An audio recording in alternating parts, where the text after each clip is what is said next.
through the mobility life cycle and how HP approaches this. I've got a number of different slides that we'll probably spend a few minutes in. And then for the demo aspect of this webinar, we're going to actually go into the testing of mobile apps. So I'll go through and do a demonstration of how we automate testing around this. So there are a number of different products we will discuss, but the demo will focus on that. So if you are interested in the other aspects of the life cycle, we can set up subsequent demos to get into that as well. So just keep that in mind. So we understand that this mobile market, everyone is focusing on it. So what we have, when we have talked to customers out there, most customers have some sort of customer-facing application, mobile app, or mobile website. But what we're seeing in addition to that, the next wave is internal applications. So customers are now converting their employee applications or internal sites to mobile to support devices that employees are bringing to work. And this is just a tremendous amount of change that is coming down the pipe for most organizations. So everyone we talk to has some sort of mobile initiative going on. So from a development point of view, from a testing point of view, and then eventually from a monitoring point of view. And so we've seen this. These are some of the kind of independent studies that just confirm that what we are seeing when we talk to our customers and what's going on, and it's just an amazing amount of growth. From an HP point of view, this is how HP supports different mobile aspects of the life cycle. Initially, HP came out with mobile mini apps that supported a lot of their existing applications. So if you use HP's project planning and portfolio management solution, there was a front-end mini app that allowed you to access certain aspects through iPhones, iPads, things like that. Same with Quality Center. Same with aspects of the IT operations. And all these mini apps, that's what HP calls them, were delivered through a common foundation called HP Anywhere. And so HP Anywhere is a relatively new product, and we'll get into how HP has expanded it to accommodate for the entire mobile life cycle. And so when we start and we look at this relatively new product, HP Anywhere, like I said, HP started with the mini apps, but very quickly expanded it to accommodate custom mobile application development, so whether it's native apps or web apps. And it does this not only through developing of those apps, but also when you deploy them. So HP Anywhere provides three main value or benefits to a customer. So it allows you to develop, take existing applications or new applications and develop mobile front ends for them. It allows you to deliver these mobile apps, whether they be native or whether they be web, to your internal organization, and it allows for security or collaboration around these apps too. So we can get into that just a little bit more. And so when you get into HP Anywhere, there's a lot of different technology out there. The market is pretty disjointed at this point in time, everywhere from development, from delivery to stores, things like that. But what we're seeing when we talk to our customers, when we look at internal applications, the biggest need out there is instead of sending your employees to Google Store or the iPad store, customers really want to be able to have their own internal store or platform and then be able to put security around that. So as a user, when I go out to the store and access applications, I can only see the applications that I have access to, and so that security becomes pretty important. And that's where HP Anywhere comes into play. So once you have an application that has been delivered, right, you have or developed, the next level of the life cycle or the next step is testing. So again, whether this is native apps or browser-based apps, a lot of people are trying to accommodate this through their standard testing tools or automation practices, and they're realizing this is not working. because they're either having to do testing on an emulator or they're having to do manual testing on their actual device being held in their hand. And what our customers are understanding is the amount of devices and operating systems out there has changed the complexity of this testing compared to more traditional, standard apps that you had to test before. So not only are we having to test on smartphones and Android phones and tablets, but we are having to test the different operating systems out there as well. So you can see the permutations of environments that we have to support get very, very challenging. And all of this is happening with the Agile movement. So just about 100% of the customers we talk to who are doing mobile application development are doing it through some sort of Agile framework. And so that Agile framework means very, very quick release times, which again is crunching the time allocated to testing. So this becomes very, very challenging. And here, this is just a summary slide of kind of what I went through. The other thing that I hadn't mentioned is the user expectation. So regardless if these are internal or external, mobile applications, how they perform, how they function, it's very public. There's actual sites out there that rate and rank and criticize applications that are not done very well. And these criticisms have a pretty profound impact on a customer's reputation. So this is what eventually happens. You have an application, it's been developed, now you need to test it. And you have to test it across different devices. Well, what happens with customers is they start with one or two devices, maybe your own device, and then eventually start acquiring more and more. And so now a customer is in the business of supporting a device lab, and this becomes challenging. And so we'll get into how we accommodate that and how we help you out with that. So when we get into testing, we are doing actual device testing, right? We all know that emulation testing doesn't work, so we have to truly test on the devices.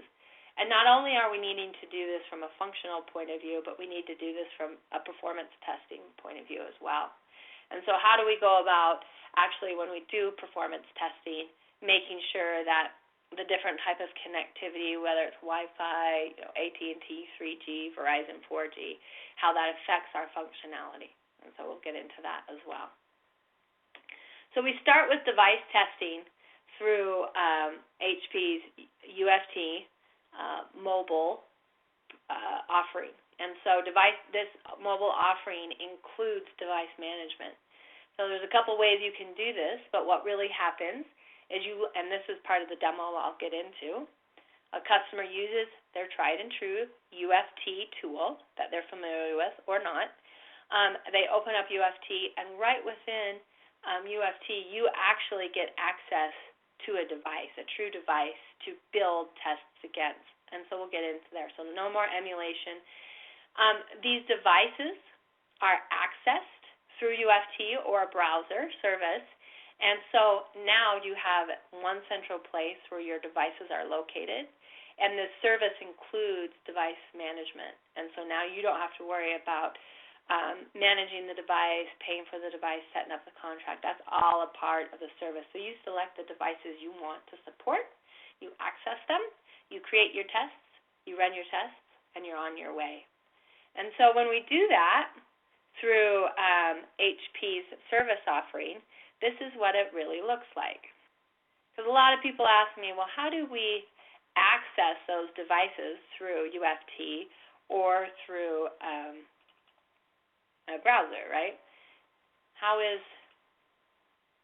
this capable? And so HP's UFT Mobile is an OEM product. So Perfecto Mobile is the company that actually developed this technology and offers this service, and HP resells it. It's the most mature offering on the market. And so you can see at Perfecto Mobile's various locations around the world, they have these device labs. And what happens is they hook up these devices to a cradle. So that's what that frame is. They hook it up through a USB, and then they put the cradle back into the network, into the servers. You'll see this. And I like to show this video because I think a picture's worth 1,000 words. And so that is how we get access to those devices. And so once we have access to those devices through the browser or through UFT, then we can go and do manual testing or automated testing or load testing. And so we'll get into that in the actual demo. When we do load testing, in addition to using real devices as part of a load test. Now, when we do a load test, we're not running 500 devices. That's impractical, right? That just would be too cumbersome and it wouldn't work.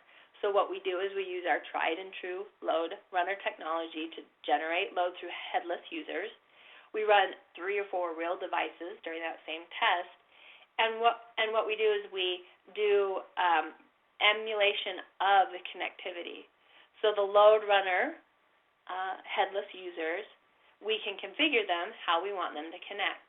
And then, either through a 3G or a 4G, and then they go through and connect with those types of properties. And that gives us visibility into what a user experiences, a real user experiences, when using that type of connectivity under high load as well. And so that's how the load testing works. A lot of people say, well, you know, why do we need to use device testing during load testing or emulation? And that's because we see interesting is a good word, right? We see very weird things happen during a load test or high load against the application. So this is our traditional load coming in through LoadRunner. When we started adding our 10 mobile users, right, introduced at 26 minutes, all of a sudden the app server started responding differently. So not only do we care about what's happening on the device itself, but we need to understand truly the effects of devices against an application, and so that's why we use a combination during a load test. So mobile testing and mobile monitoring go hand in hand. Essentially, those same virtual users or same performance tests now can be ran and periodically send what's actually happening on devices out there, so you can be proactive about performance issues that might be coming down the pipe. And so kind of in summary, these tend to be the challenges that you guys run into when we look into mobility. And so obviously the most important thing is the positive user experience. So everything from being able to get to the application through internal stores, being able to make sure it's functional and it's performing correctly and continues to perform correctly. That is the crux of the entire HP suite. And as we go through this process, the point is we want to use the same technology iteratively, and we want to be able to use it over and over throughout the whole life cycle. So as I mentioned, monitoring capitalizes on your existing efforts that you already went through when you did functional testing or load testing, but basically allows us to collect the information to see what's going on out there so we can be proactive about performance issues coming down the pipe. This is an example of HP's predictive analytics. So we were monitoring using one of the devices out there that's hosted, right, running this script over and over again. And basically we started to see a trend in here. And with HP's predictive analytics, it actually kicked off a number of alerts so we could go proactively figure out what was going on. So what I wanted to do now is get into the actual demo. And like I said, the demo is going to focus on functional testing. But if you're interested in the platform or development side of things, we can set up a subsequent demo. Or if you're interested in the load testing or monitoring side of things, we can set up a subsequent demo of that as well. So if you are not familiar with HP's automation tool, I am in a product called HP Unified Functional Testing. So historically, it's gone through a number of name changes. It started as XRunner, then went to WinRunner, then we went to QuickTest Pro, And the most recent naming convention is HP Unified Functional Testing. So this is the tool that customers use to go through and automate their use cases, right? So most customers start out with manual use cases, and then UFT is used to do a record replay to create automation. So you can just execute those test cases whenever you need to, whenever new changes come down the pipe. When we do mobility, we are using the same interface, right? Normally I would press record and launch the web application or whatever web application it is, and then go through and interact with the application, and it records on that. Well, the nice thing about this, the extension of UFT Mobile, is it's very similar process. One of the main differences is this toolbar right here. When I go through and record, I can interact with the phone itself, and you'll see me do that, or I can use this interface here to add more robust functionality to my script. And the functional testing of mobile apps has come quite a ways. So early, when all this technology came out, it was very coordinate-based, which means if I click here, it records my coordinates in a script. Well, that's not very maintainable.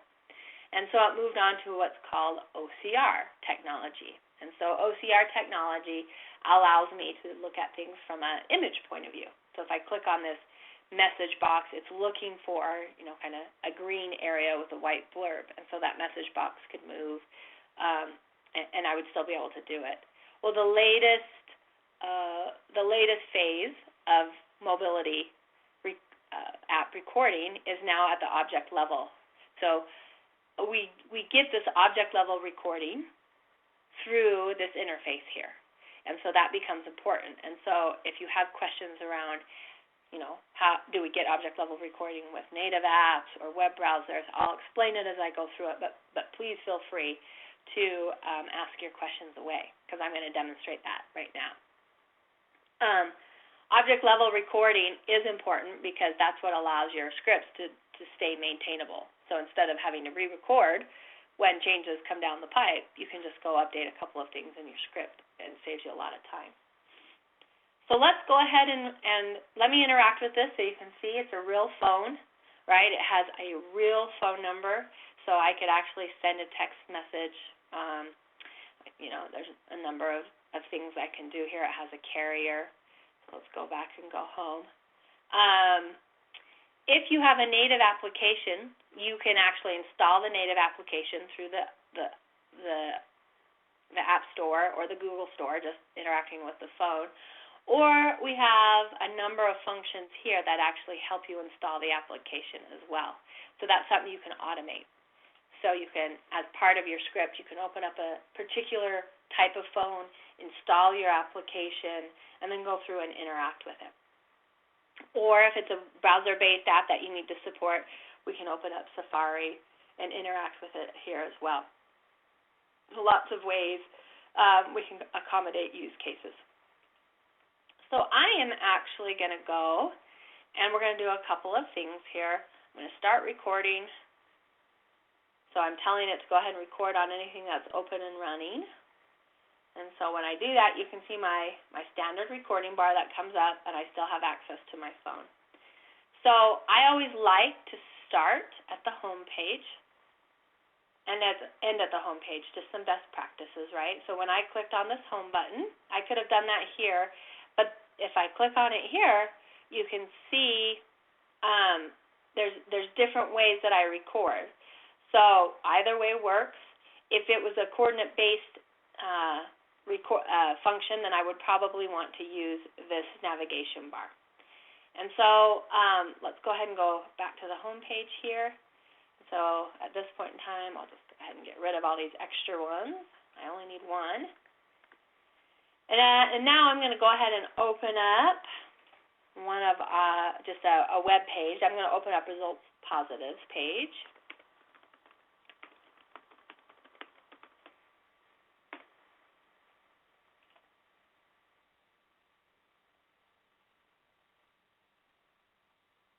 And so you can see the function that I recorded here. And again, it's object-based, right? It's opening up the browser. It's going to a specific page.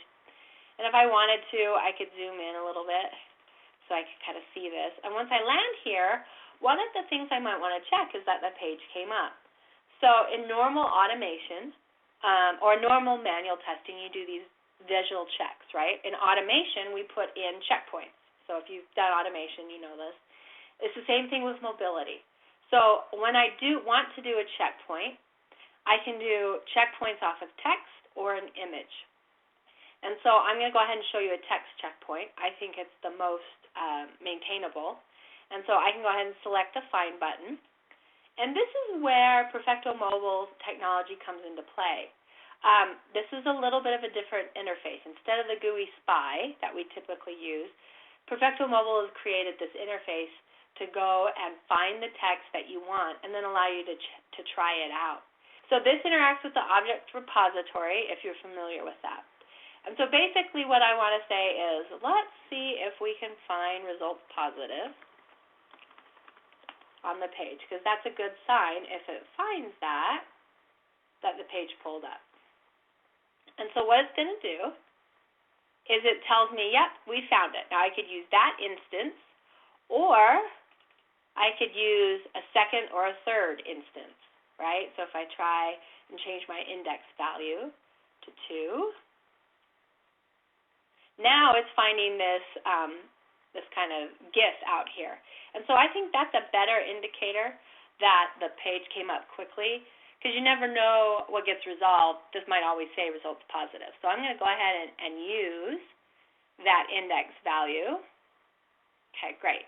And it came up at 100%. And I know that because it's got this green, it's either a bullseye or a green arrow. And so I go ahead and click OK. And you can see that it inserts a function into my script. And so now when we get to this point, it's going to go ahead and do a checkpoint or a find. So another thing we can do is we can move in to, let's maybe say we want to go to the contact form, right, and send a request, a demo request to ResultsPositive. So I'm going to go ahead and click on the Contact Us button. And so let's go ahead and do select. And we'll do Contact Us. Let's see if it finds it.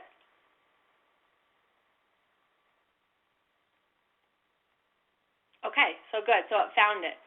So I'm going to go ahead and have it execute when I insert it into my script so that I can move forward. So now we've got the clicking on the Contact Us link. It actually does that in the system. And so now I can come through here and actually insert my information and go through that.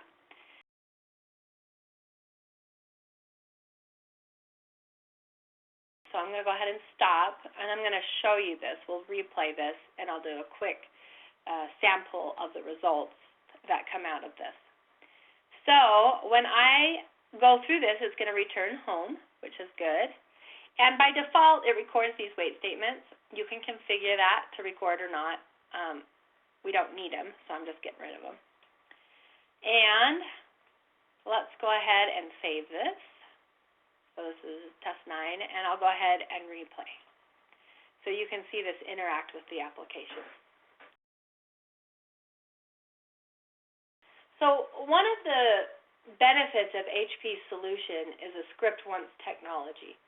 So the idea is when you create a script, like I just did, you'll be able to replay it on Apple devices, Android devices, and so forth. And so we don't have a lot of time to get into that, but that is definitely worth an in-depth conversation if this is something you're actively looking at. All right, and so now we have our traditional results report that comes up. And so you can see if I drill down into the steps, it captures, I didn't have any data, but I could have parameterized the same way that we normally do, or data injected the test. But you can see, it's capturing the screenshots as we go through, and it found my ResultsPositive, and we can go through this and see actually what happened.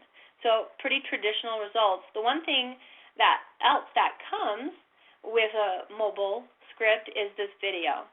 And this video is stored on Perfecto's site, and anytime we execute this test, it captures what we did. And so you can actually replay this as a developer, or if you're a QA engineer responsible for kind of looking at a failed test, and you can see exactly what comes back to you.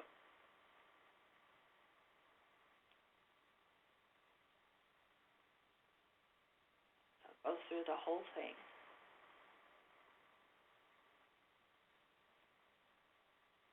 So given that this test is done, at this point in time, I could save this test up into ALM or Quality Center, and it could be a part of my full regression test. So anytime I needed to execute this test, I could come in UFT like I did just now, or actually execute it through Quality Center or ALM through my traditional means, through the test set or test lab interface.